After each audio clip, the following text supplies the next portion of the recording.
ಭಾರತ ಮತ್ತು ಪಾಕಿಸ್ತಾನ ನಡುವಿನ high voltage ಪಂದ್ಯಕ್ಕೆ ಕೌಂಟ್ ಡೌನ್ ಶುರುವಾಗಿದೆ. ಬಾಂಗ್ಲಾ ತಂಡವನ್ನ ಸೋಲಿಸಿರುವಂತಹ ಟೀಂ ಇಂಡಿಯಾ ಎರಡನೇ ಪಂದ್ಯವನ್ನು ಕೂಡ ಗೆಲ್ಲೋ ಕಾನ್ಫಿಡೆನ್ಸ್ ನಲ್ಲಿದೆ. ಬಟ್ ಫಸ್ಟ್ ಮ್ಯಾಚ್ ನಲ್ಲೇ ಪಲ್ಟಿ ಹೊಡೆದಿರುವಂತಹ ಪಾಕಿಸ್ತಾನ ಈ ಮ್ಯಾಚ್ ನಲ್ಲಿ ಬೌನ್ಸ್ ಬ್ಯಾಕ್ ಮಾಡೋ ನಿರೀಕ್ಷೆಯಲ್ಲಿದೆ. ಭಾನುವಾರ ದುಬೈನ ಅಂತಾರಾಷ್ಟ್ರೀಯ ಕ್ರಿಕೆಟ್ ಸ್ಟೇಡಿಯಂನಲ್ಲಿ ನಡೆಯಲಿರುವಂತಹ ಈ ಪಂದ್ಯದ ರಿಸಲ್ಟ್ ಲೀಗ್ನ ಚಿತ್ರಣವನ್ನೇ ಬದಲಿಸುವ ಸಾಧ್ಯತೆ ಇದೆ. ಅದು ಹೇಗೆ ಅನ್ನೋದನ್ನು ಹೇಳ್ತೇನೆ. ಹಾಗೆ ಟೀಂ ಇಂಡಿಯಾ ಪ್ಲೇಯಿಂಗ್ 11 ಪಾಕಿಸ್ತಾನದ ಡೇಂಜರಸ್ ಪ್ಲೇಯರ್ಸ್ ಬಗ್ಗೆ ಕೂಡ ಮಾಹಿತಿಯನ್ನು ಕೊಡ್ತೇನೆ. ನಾನು ಶಾಂತ. ನೀವು ಸುದ್ದಿಯಾನದ ಸಬ್ಸ್ಕ್ರೈಬರ್ ಆಗೋದಕ್ಕೆ ಮರಿಬೇಡಿ. ಫೆಬ್ರವರಿ 19ರಂದು ಉದ್ಘಾಟನಾ ಪಂದ್ಯದಲ್ಲೇ ಎಡವಿರುವಂತಹ ಪಾಕಿಸ್ತಾನ ಡೂ ಆರ್ ಡೈ ಪರಿಸ್ಥಿತಿಯಲ್ಲಿದೆ. ಪಾಕಿಸ್ತಾನದ ವಿರುದ್ಧ ಗೆದ್ದರೆ ಭಾರತ ಸೀದಾ ಸೆಮಿಫೈನಲ್ಗೆ ತಲುಪಲಿದೆ. 2017ರ ಚಾಂಪಿಯನ್ಸ್ ಟ್ರೋಫಿ ಫೈನಲ್ನಲ್ಲಿ ಪಾಕಿಸ್ತಾನ ಭಾರತವನ್ನ ಸೋಲಿಸಿತ್ತು. ಆ ಸೋಲಿನ ನಂತರ ರೋಹಿತ್ ಶರ್ಮಾ ನೇತೃತ್ವದ ಭಾರತ ತಂಡ ಪಾಕಿಸ್ತಾನವನ್ನ ಸತತ 5 ಸಲ ಸೋಲಿಸಿದೆ. ಒಂದು ಪಂದ್ಯ ಮಳೆಯಿಂದಾಗಿ ರದ್ದಾಗಿತ್ತು. 2023ರ ವಿಶ್ವಕಪ್ನಲ್ಲಿ ಅಹಮದಾಬಾದ್ನಲ್ಲಿ ನಡೆದ ಏಕದಿನ ಪಂದ್ಯದಲ್ಲಿ ಭಾರತ 7 ವಿಕೆಟ್ಗಳಿಂದ ಗೆದ್ದು ಬೀಗಿತ್ತು.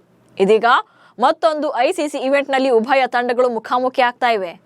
ಈ ಸಲ ಪಾಕಿಸ್ತಾನ ನಾಕ್ಔಟ್ಗೆ ಸೆಲೆಕ್ಟ್ ಆಗಬೇಕು ಅಂದ್ರೆ ಭಾರತದ ವಿರುದ್ಧ ಗೆಲ್ಲಲೇಬೇಕಾದಂತ ಅಂಡರ್ ಪ್ರೆಷರ್ನಲ್ಲಿದೆ. ಹಾಗಂತ ಈ ಗೆಲುವು ಅಷ್ಟು ಸುಲಭ ಕೂಡ ಆಗಿಲ್ಲ.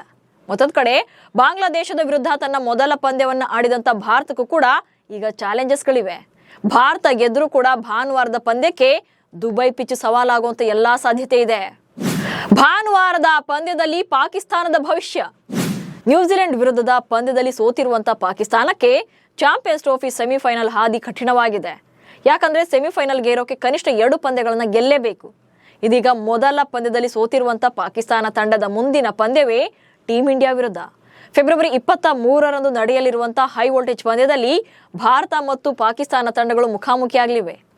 ಈ ಪಂದ್ಯದಲ್ಲಿ ಪಾಕಿಸ್ತಾನ ಪಡೆ ಮುಗ್ಗರಿಸಿದ್ರೆ ಚಾಂಪಿಯನ್ಸ್ ಟ್ರೋಫಿಯಿಂದಲೇ ಹೊರಬೀಳಲಿದೆ.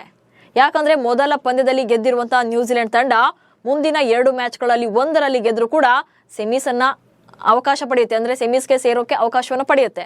ಇಲ್ಲಿ ಕಿವೀಸ್ ಪಡೆಯ ಎದುರಾಳಿಗಳು ಇರೋದು ನೆಕ್ಸ್ಟ್ ಬಾಂಗ್ಲಾದೇಶ ಮತ್ತೆ ಭಾರತ. ಅಂದ್ರೆ ಇಲ್ಲಿ ನ್ಯೂಜಿಲೆಂಡ್ ತಂಡ ಭಾರತದ ವಿರುದ್ಧ ಸೋತ್ರೂ ಕೂಡ ಬಾಂಗ್ಲಾದೇಶದ ವಿರುದ್ಧ ಗೆಲ್ಲುವಂತ ಸಾಧ್ಯತೆ ಇದೆ. ಅದರಂತೆ ನ್ಯೂಜಿಲೆಂಡ್ ತಂಡವನ್ನ ಸೆಮಿಫೈನಲ್ ನಲ್ಲಿ ಎದುರು ನೋಡಬಹುದು. ಇತ್ತ ಬಲಿಷ್ಠ ಟೀಂ ಇಂಡಿಯಾ ಈಗಾಗಲೇ ಬಾಂಗ್ಲಾವನ್ನ ಸೋಲಿಸಿದ್ದು ಪಾಕಿಸ್ತಾನದ ವಿರುದ್ಧ ಕೂಡ ಗೆಲ್ಲುವಂತ ಫೇವರೇಟ್ ಟೀಮ್ ಆಗಿದೆ. ಸೊ ಪಾಕ್ ವಿರುದ್ಧ ಗೆಲ್ಲಬೇಕಿರುವಂತ ಭಾರತ ಪ್ಲೇಯಿಂಗ್ 11 ನಲ್ಲಿ ಒಂದು ಬದಲಾವಣೆಯನ್ನ ಮಾಡಲಿದೆ. ಪಾಕ್ ವಿರುದ್ಧದ ಪಂದ್ಯಕ್ಕೆ ಬ್ಯಾಟಿಂಗ್ ನಲ್ಲಿಲ್ಲ ಬದಲಾವಣೆ. ಪಾಕಿಸ್ತಾನ ವಿರುದ್ಧದ ಪಂದ್ಯಕ್ಕೆ ಭಾರತದ ಪ್ಲೇಯಿಂಗ್ 11 ಹೇಗಿರಬಹುದು ಅನ್ನೋದನ್ನ ನೋಡೋದಾದ್ರೆ ಬ್ಯಾಟಿಂಗ್ ಕ್ರಮಾಂಕದಲ್ಲಿ ಯಾವುದೇ ಚೇಂಜಸ್ ಇರೋದಿಲ್ಲ. ಅಂದ್ರೆ ಬಾಂಗ್ಲಾ ವಿರುದ್ಧ ಕಣಕ್ಕಿಳಿದವರೇ ಇಲ್ಲೂ ಕೂಡ ಕಂಟಿನ್ಯೂ ಆಗ್ತಾರೆ. ಕಳೆದ ಪಂದ್ಯದಲ್ಲಿ ಶತಕ ಸಿಡಿಸಿದಂತಹ ಶುಭ್ಮನ್ ಗಿಲ್ ಹಾಗೆ ರೋಹಿತ್ ಶರ್ಮಾ ಇನ್ನಿಂಗ್ಸ್ ಅನ್ನ ಆರಂಭ ಮಾಡ್ತಾರೆ. ಗಿಲ್ ಉತ್ತಮ ಫಾರ್ಮ್ ನಲ್ಲಿದ್ದು ಸತತ 2 ಏಕದಿನ ಶತಕಗಳನ್ನು ಸಿಡಿಸಿದ್ದಾರೆ. ಇನ್ನು ವಿರಾಟ್ ಕೊಹ್ಲಿ 3ನೇ ಕ್ರಮಾಂಕದಲ್ಲಿ ಬ್ಯಾಟಿಂಗ್ಗೆ ಬರಲಿದ್ದು ಅಂದ್ರೆ ಫಾರ್ಮ್ಗೆ ಬರಬೇಕಿದೆ, ಕಮ್ ಬ್ಯಾಕ್ ಮಾಡಬೇಕಿದೆ. ಇನ್ನು ಕೊಹ್ಲಿಗೆ ಈ ಪಂದ್ಯದ ಮೂಲಕ ವಿಶ್ವ ದಾಖಲೆ ಬರೆಯುವ ಅವಕಾಶ ಕೂಡ ಇದೆ. ಅಂದ್ರೆ ಈ ಪಂದ್ಯದಲ್ಲಿ 15 ರನ್ ಗಳಿಸಿದ್ರು ಕೂಡ ಏಕದಿನ ಇತಿಹಾಸದಲ್ಲಿ 14,000 ರನ್ ಗಳಿಸಿದ ಅತಿ ವೇಗದ ಬ್ಯಾಟ್ಸ್ಮನ್ ಆಗಲಿದ್ದಾರೆ.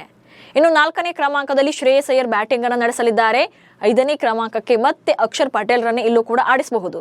ಕಳೆದ ಪಂದ್ಯದಲ್ಲೂ ಕೂಡ ಅಕ್ಷರ್ ಪಟೇಲ್ 5ನೇ ಕ್ರಮಾಂಕದಲ್ಲೇ ಆಡಿದ್ರು. ಇನ್ನು KL ರಾಹುಲ್ 6ನೇ ಕ್ರಮಾಂಕದಲ್ಲಿ ಆಡ್ತಾರೆ. ಇನ್ನು ಹಾರ್ದಿಕ್ ಪಾಂಡ್ಯ ಮತ್ತು ರವೀಂದ್ರ ಜಡೇಜಾ ಕ್ರಮವಾಗಿ 7 ಮತ್ತೆ 8ನೇ ಸ್ಲಾಟ್ಗೆ ಬರ್ತಾರೆ. ಸೊ ಇಲ್ಲಿವರೆಗೂ ಕೂಡ ಯಾವುದೇ ಚೇಂಜಸ್ ಇರೋದಿಲ್ಲ. ಬಟ್ ಬೌಲರ್ಸ್ಗಳ ಪೈಕಿ ಒಬ್ಬರ ಬದಲಾವಣೆ ಆಗಬಹುದು. ಕುಲ್ದೀಪ್ ಬದಲಿಗೆ ವರುಣ್ ಚಕ್ರವರ್ತಿಗೆ ಚಾನ್ಸ್. ಪಾಕ್ ವಿರುದ್ಧದ ಪಂದ್ಯಕ್ಕೆ ಟೀಂ ಇಂಡಿಯಾದಲ್ಲಿ ಕೆಲ ಬದಲಾವಣೆಗಳಾಗೋ ಸಾಧ್ಯತೆ ಇದೆ. Star spin bowler Kuldeep Yadav ಕಳಪೆ ಫಾರ್ಮ್ ನಿಂದ ಬಳಲ್ತಾ ಇದ್ದಾರೆ. ಇತ್ತೀಚೆಗೆ ತವರಿನಲ್ಲಿ ನಡೆದಿದ್ದಂತ ಇಂಗ್ಲೆಂಡ್ ವಿರುದ್ಧದ ಏಕದಿನ ಸರಣಿಯಲ್ಲಿ 2 ಪಂದ್ಯಗಳನ್ನು ಆಡಿದಂತ ಕುಲ್ದೀಪ್ ಕೇವಲ 2 ವಿಕೆಟ್ ಮಾತ್ರ ಪಡೆದಿದ್ರು. ಅಲ್ಲದೆ ಬಾಂಗ್ಲಾ ವಿರುದ್ಧದ ಮೊದಲ ಪಂದ್ಯದಲ್ಲಿ ಯಾವುದೇ ವಿಕೆಟ್ ಪಡೆದಿರಲಿಲ್ಲ. ಪಾಕ್ ವಿರುದ್ಧ ಭಾರತ ಪಂದ್ಯವನ್ನು ಗೆಲ್ಲೇಬೇಕಿದೆ. ಹೀಗಾಗಿ ಪ್ಲೇಯಿಂಗ್ 11 ನಲ್ಲಿ ಕುಲ್ದೀಪ್ ಅವರ ಬದಲಿಗೆ ಅವರ ಸ್ಥಾನಕ್ಕೆ ವರುಣ್ ಚಕ್ರವರ್ತಿ ಅವರನ್ನ ಕಣಕ್ಕಿಳಿಸೋ ಪ್ಲಾನ್ ನಲ್ಲಿದೆ ಟೀಂ ಇಂಡಿಯಾ. ಇಂಗ್ಲೆಂಡ್ ವಿರುದ್ಧ T20 ಸರಣಿಯಲ್ಲಿ ಉತ್ತಮ ಪ್ರದರ್ಶನ ನೀಡಿದಂತ ವರುಣ್ ಚಕ್ರವರ್ತಿ 5 ಪಂದ್ಯಗಳಿಂದ ಒಟ್ಟು 14 ವಿಕೆಟ್ಗಳನ್ನ ಪಡೆದಿದ್ರು. ನಂತರ 2ನೇ ಏಕದಿನ ಪಂದ್ಯದಲ್ಲೂ ಬೌಲಿಂಗ್ ಮಾಡಿ ವಿಕೆಟ್ ಉರುಳಿಸಿದ್ರು. ಈ ಹಿನ್ನೆಲೆಯಲ್ಲಿ ಪಾಕ್ ವಿರುದ್ಧದ ಪಂದ್ಯಕ್ಕೆ ಕಣಕ್ಕಿಳಿಸೋ ಸಾಧ್ಯತೆ ಇದೆ. ಇನ್ನು ವೇಗದ ಬೌಲಿಂಗ್ ನಲ್ಲಿ ಅದ್ಭುತ ಪ್ರದರ್ಶನ ನೀಡಿರುವಂತಹ ಹರ್ಷಿತ್ ರಾಣಾ ಹಾಗೆ ಮೊಹಮ್ಮದ್ ಶಮಿ ಈ ಪಂದ್ಯಕ್ಕೂ ಕೂಡ ಕಂಟಿನ್ಯೂ ಆಗ್ತಾರೆ. ಇನ್ನು ಹರ್ಷದೀಪ್ ಸಿಂಗ್ ಪಾಕಿಸ್ತಾನ ವಿರುದ್ಧದ ಪಂದ್ಯದಲ್ಲೂ ಕೂಡ ಬೆಂಚ್ ಕಾಯೋದು ಗ್ಯಾರಂಟಿ ಇದೆ. ಸೊ ಫೈನಲ್ ಆಗಿ ಪಾಕಿಸ್ತಾನ ವಿರುದ್ಧದ ಪಂದ್ಯಕ್ಕೆ ಭಾರತದ ಸಂಭಾವ್ಯ ತಂಡ ಹೇಗಿರುತ್ತೆ ಅಂದ್ರೆ ರೋಹಿತ್ ಶರ್ಮಾ, ಶುಭ್ಮನ್ ಗಿಲ್, ವಿರಾಟ್ ಕೊಹ್ಲಿ, ಶ್ರೇಯಸ್ ಅಯ್ಯರ್, KL ರಾಹುಲ್, ಅಕ್ಷರ್ ಪಟೇಲ್, ಹಾರ್ದಿಕ್ ಪಾಂಡ್ಯ, ರವೀಂದ್ರ ಜಡೇಜಾ, ಮೊಹಮ್ಮದ್ ಶಮಿ, ಹರ್ಷಿತ್ ರಾಣಾ, ವರುಣ್ ಚಕ್ರವರ್ತಿ ಸ್ಥಾನವನ್ನು ಪಡಿತಾರೆ. ಸೊ ಇದಿಷ್ಟು ಟೀಮ್ ಇಂಡಿಯಾ ಕಥೆಯಾದ್ರೆ ಪಾಕ್ ತಂಡದಲ್ಲೂ ಕೂಡ ಕ್ವಾಲಿಟಿ ಪ್ಲೇಯರ್ಸ್ ಇದ್ದಾರೆ. ಪಾಕಿಸ್ತಾನ್ ಟೀಮ್ ನಲ್ಲಿದ್ದಾರೆ ಡೇಂಜರಸ್ ಪ್ಲೇಯರ್ಸ್. ಫಸ್ಟ್ ಮ್ಯಾಚ್ ನಲ್ಲಿ ಪಾಕಿಸ್ತಾನ ಸೋತಿದೆ ಅನ್ನೋದೇನೋ ನಿಜ. ಹಾಗಂತ ಭಾರತ ಪಾಕಿಸ್ತಾನವನ್ನ ಈಸಿಯಾಗಿ ತೆಗೆದುಕೊಳ್ಳೋಕ್ಕೂ ಕೂಡ ಆಗೋದಿಲ್ಲ. ಪಾಕ್ ತಂಡ ಕೂಡ ಬಲಿಷ್ಠವಾಗಿಯೇ ಇದೆ. ಅಲ್ಲಿನ ಆಟಗಾರರು ಕೂಡ ಡೇಂಜರಸ್ ಆಗಿದ್ದಾರೆ. ಅದರಲ್ಲೂ ನಂಬರ್ 1 ಕ್ಯಾಪ್ಟನ್ ಮೊಹಮ್ಮದ್ ರಿಜ್ವಾನ್ ಅವರು.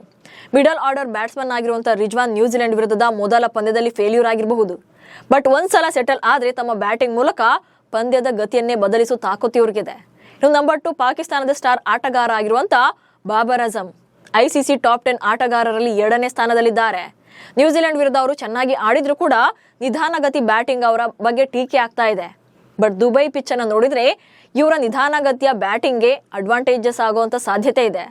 ಸೊ ಹೆಚ್ಚು ಹೊತ್ತು ಬಾಬರ್ ಕ್ರೀಸ್ ನಲ್ಲಿದ್ರೆ ಅದು ಭಾರತಕ್ಕೆ ಕಷ್ಟವೇ ಆಗುತ್ತೆ. ಹಾಗೆ ಪಾಕಿಸ್ತಾನದ ಯುವ ಬ್ಯಾಟ್ಸ್ಮನ್ ಆಗಿರುವಂತ ಸಲ್ಮಾನ್ ಅಲಿ ಅಘಾ ಕೂಡ ಉತ್ತಮ ಸ್ಪಿಲ್ ಬೌಲಿಂಗ್ ಅನ್ನ ಮಾಡ್ತಾರೆ. ಇನ್ನು ಟೀಮ್ ಇಂಡಿಯಾದ ಟಾಪ್ ಆರ್ಡರ್ಗೆ ಮತ್ತೊಂದು ಟೆನ್ಷನ್ ಅಂದ್ರೆ ಶಾಹಿನ್ ಶಾ ಅಫ್ರಿದಿ ಬೌಲಿಂಗ್. ಪಾಕಿಸ್ತಾನದ ಕೆಳ ಕ್ರಮಾಂಕದ ಅತ್ಯಂತ ಸ್ಫೋಟಕ ಬ್ಯಾಟ್ಸ್ಮನ್ ಆಗಿರುವಂತ ಖುಷ್ದಿಲ್ ಶಾ ಕೂಡ ಚಾಲೆಂಜಿಂಗ್ ಆಗಬಲ್ಲರು. ನ್ಯೂಜಿಲೆಂಡ್ ವಿರುದ್ಧ 49 ಎಸೆತಗಳಲ್ಲಿ 69 ರನ್ಗಳ ಅದ್ಭುತ ಇನ್ನಿಂಗ್ಸ್ ಅನ್ನ ಆಡಿದ್ರು. ಸೊ ಈ ಎಲ್ಲ ಆಟಗಾರರ ಬಗ್ಗೆ ಟೀಮ್ ಇಂಡಿಯಾ ಕೂಡ ಅಲರ್ಟ್ ಆಗಿರಬೇಕಾಗುತ್ತೆ. ಪಾಕಿಸ್ತಾನಕ್ಕೆ ಫಕರ್ ಜಮಾನ್ ಇಂಜುರಿ ಆಘಾತ. ಇದೆಲ್ಲದರ ನಡುವೆ ಪಾಕ್ಗೆ ಬ್ಯಾಕ್ ಟು ಬ್ಯಾಕ್ ಶಾಕ್ ತಡ್ತಾ ಇದೆ. 1996ರ ವಿಶ್ವಕಪ್ ನಂತರ ಪಾಕಿಸ್ತಾನ ಆಯೋಜನೆ ಮಾಡ್ತಿರುವಂತ ಮೊದಲ ICC ಕ್ರೀಡಾಕೂಟ ಇದು. ಹೀಗಾಗಿ ಚಾಂಪಿಯನ್ಸ್ ಟ್ರೋಫಿ ಗೆಲ್ಲೋ ಮೂಲಕ ಪ್ರಶಸ್ತಿಯನ್ನ ತನ್ನಲ್ಲೇ ಉಳಿಸಿಕೊಳ್ಬೇಕು ಅನ್ನೋದು ಪಾಕ್ನ ಇಂಟೆನ್ಷನ್. ಆದ್ರೆ ಫಸ್ಟ್ ಮ್ಯಾಚ್ ನಲ್ಲೇ ಸೋತಂತ ಪಾಕ್ಗೆ 2ನೇ ಪಂದ್ಯಕ್ಕೂ ಮುನ್ನವೇ ಆಘಾತವಾಗಿದೆ. ಪಾಕಿಸ್ತಾನದ ಪ್ರಮುಖ ಬ್ಯಾಟ್ಸ್ಮನ್ ಆಗಿರುವಂತ ಫಕರ್ ಜಮಾನ್ ಗಾಯಗೊಂಡಿದ್ದಾರೆ. ಟೂರ್ನಿಂದಲೇ ಹೊರಬಿದ್ದಿದ್ದಾರೆ. ಅವರ ಜಾಗಕ್ಕೆ ಈಗ ಇಮಾಮ್ ಉಲ್ ಹಕ್ರನ್ನ ಸೇರ್ಪಡೆಗೊಳಿಸಿಕೊಳ್ಳಲಾಗಿದೆ. ಏಕದಿನದಲ್ಲಿ ಪಾಕ್ ಮೇಲುಗೈ, ICCಯಲ್ಲಿ ಭಾರತವೇ ಬಾಸ್. ಭಾರತ ಮತ್ತು ಪಾಕಿಸ್ತಾನ ನಡುವಿನ ಏಕದಿನ ಮಾದರಿಯ ರೆಕಾರ್ಡ್ಸ್ ಅನ್ನ ತೆಗೆದು ನೋಡಿದ್ರೆ ಅಚ್ಚರಿಯ ಫಲಿತಾಂಶ ಹೊರಬಂದಿದೆ. ಅಂದ್ರೆ ಭಾರತ ಮತ್ತು ಪಾಕಿಸ್ತಾನದ ನಡುವೆ ಒಟ್ಟಾರೆಯಾಗಿ 135 ಏಕದಿನ ಪಂದ್ಯಗಳು ನಡೆದಿವೆ. ಈ ಪೈಕಿ ಭಾರತ 57 ಪಂದ್ಯಗಳನ್ನ ಗೆದ್ದಿದ್ರೆ ಪಾಕಿಸ್ತಾನ 73 ಮ್ಯಾಚ್ಗಳನ್ನ ಗೆದ್ದು ಲೀಡ್ನಲ್ಲಿದೆ. ಇನ್ನು 5 ಪಂದ್ಯಗಳು ಫಲಿತಾಂಶವನ್ನ ಕಂಡಿಲ್ಲ. ಸೊ ಅಲ್ಲಿಗೆ ಭಾರತಕ್ಕಿಂತ ಪಾಕಿಸ್ತಾನವೇ ಇಲ್ಲಿ ಮೇಲುಗೈ ಸಾಧಿಸಿದೆ. ಆದ್ರೆ ICC ಟೂರ್ನಮೆಂಟ್ನ ಏಕದಿನ ಮಾದರಿಯಲ್ಲಿ ಭಾರತವೇ ಕಂಪ್ಲೀಟ್ ಡಾಮಿನೇಟ್ ಮಾಡಿದೆ. 2 ರಾಷ್ಟ್ರಗಳ ನಡುವೆ ICC ಟೂರ್ನಮೆಂಟ್ಗಳಲ್ಲಿ ಒಟ್ಟು 8 ಏಕದಿನ ಪಂದ್ಯಗಳು ನಡೆದಿದ್ದು ಈ 8ರಲ್ಲೂ ಕೂಡ ಭಾರತವೇ ಗೆದ್ದಿದೆ. ಒಂದೇ ಒಂದು ಪಂದ್ಯವನ್ನು ಕೂಡ ಪಾಕಿಸ್ತಾನ ಗೆಲ್ಲೋಕ್ಕಾಗಿಲ್ಲ. ಸೊ ಚಾಂಪಿಯನ್ಸ್ ಟ್ರೋಫಿಯಲ್ಲೂ ಕೂಡ ಭಾರತವೇ ಗೆಲ್ಲುವಂತ ಫೇವರೇಟ್ ತಂಡವಾಗಿ ಕಾಣಿಸ್ತಾ ಇದೆ. ಇನ್ನು ICC ಇತಿಹಾಸದಲ್ಲಿ ಇದೇ ಮೊದಲ ಬಾರಿಗೆ ಆತಿಥೇಯ ತಂಡವು ತನ್ನದೇ ಪಂದ್ಯಕ್ಕಾಗಿ ಬೇರೊಂದು ದೇಶಕ್ಕೆ ಪ್ರಯಾಣ ಮಾಡಿದೆ. ಇಂಥ ಬೆಳವಣಿಗೆ ICC ಇತಿಹಾಸದಲ್ಲಿ ಇದೇ ಮೊದಲಾಗಿದೆ. ICC ಚಾಂಪಿಯನ್ಸ್ ಟ್ರೋಫಿಯನ್ನು ಆಯೋಜನೆ ಮಾಡಿರುವಂತಹ ಪಾಕಿಸ್ತಾನ ತನ್ನದೇ ಪಂದ್ಯಕ್ಕಾಗಿ ಇದೀಗ ಮತ್ತೊಂದು ದೇಶಕ್ಕೆ ಪ್ರಯಾಣ ಬೆಳೆಸುವಂತ ಅನಿವಾರ್ಯತೆ ಸೃಷ್ಟಿಯಾಗಿದೆ. ಒಟ್ನಲ್ಲಿ ಚಾಂಪಿಯನ್ಸ್ ಟ್ರೋಫಿ ಇತಿಹಾಸದಲ್ಲಿ ಪಾಕಿಸ್ತಾನ ತಂಡ ಭಾರತದ ಮೇಲೆ ಮೇಲುಗೈ ಸಾಧಿಸಿದೆ. ಚಾಂಪಿಯನ್ಸ್ ಟ್ರೋಫಿ ಇತಿಹಾಸದಲ್ಲಿ ಇಲ್ಲಿಯವರೆಗೆ ಭಾರತ ಮತ್ತು ಪಾಕಿಸ್ತಾನದ ನಡುವೆ 5 ಪಂದ್ಯಗಳು ನಡೆದಿವೆ. ಪಾಕಿಸ್ತಾನ 3 ಪಂದ್ಯಗಳನ್ನು ಗೆದ್ದಿದ್ರೆ ಭಾರತ 2ರಲ್ಲಿ ಮಾತ್ರ ಗೆದ್ದಿದೆ. ಆದ್ರೆ ಭಾನುವಾರದ ಪಂದ್ಯ 2 ತಂಡಗಳಿಗೂ ಕೂಡ ಮೋಸ್ಟ್ ಇಂಪಾರ್ಟೆಂಟ್ ಆಗಿದೆ. ಇಬ್ರು ಕೂಡ ಗೆಲ್ಲಲೇಬೇಕಾದಂತ ಅನಿವಾರ್ಯತೆಯಲ್ಲಿದ್ದಾರೆ. ಕೋಟ್ಯಂತರ ಫ್ಯಾನ್ಸ್ ಕೂಡ ಮ್ಯಾಚ್ ಅನ್ನ ನೋಡೋಕೆ ಕಾಯ್ತಾ ಇದ್ದಾರೆ. ದುಬೈನದ್ದು ಸ್ಲೋ ಪಿಚ್ ಆಗಿರೋದ್ರಿಂದ ಹೇಗೆ ರಿಸಲ್ಟ್ ಬರುತ್ತೆ ಅನ್ನೋದು ಕೂಡ ಕ್ಯೂರಿಯಾಸಿಟಿಯನ್ನ ಹುಟ್ಟಿಸಿದೆ. ಏನೇ ಆದ್ರೂ ಗೆದ್ದು ಬಾ ಭಾರತ ಅಂತ ನಾವು ಕೂಡ ಟೀಮ್ ಇಂಡಿಯಾಗೆ ವಿಶ್ ಮಾಡೋಣ. ನಮಸ್ಕಾರ.